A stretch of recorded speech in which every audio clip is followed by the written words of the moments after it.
ang paglaom sumikad diha sa way sukod nga gugma sa Ginoo kanato.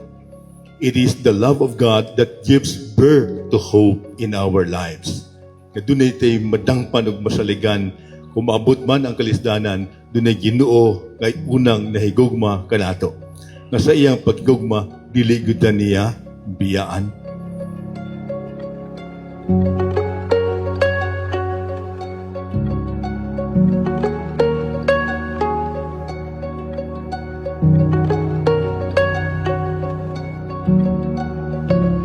Dili baya unsa kadako ang atong trabaho mo'y makapasantos kanato.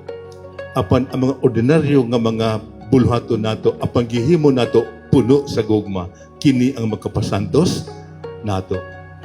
So kana sa makita nato sa kinabuhi ni San Alonso.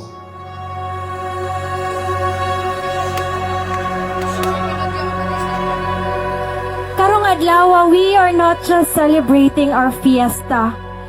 We are celebrating our rich culture, our strong relationship, ang atong pagpanaghiusa that defines us as Balingwanons.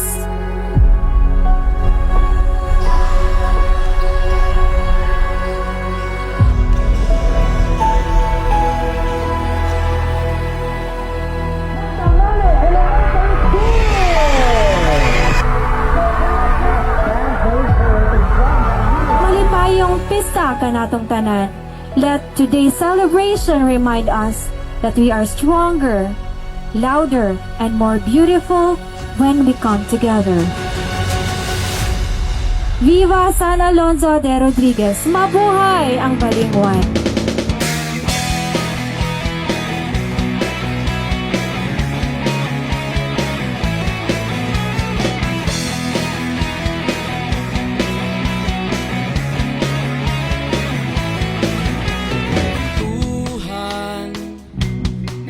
Kanatong tanan katawhan sa lungsod sa Balingwan, nang hinaot ko nga atong isaulog ang atong kapistahan nga puno sa kadasig, puno ang sa kalipay, labaw sa tanan, puno sa panaghiyo sa mga kaigsunan. Kabiguan at dyan nasiseryoso ang usapan, ang pagdadamay Usa ka selebrasyon ng tunay sa atong lungsod, tradisyon, fiesta.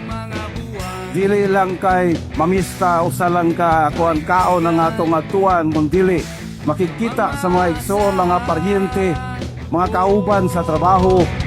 Di na tayo mabata, edad may di nahahalata. Sa mga trip unti-unti na tayo nagsasawa.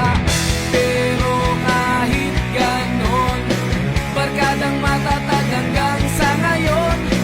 Minsan man magkita, tsak may kwela, yan ang aking mga tropa.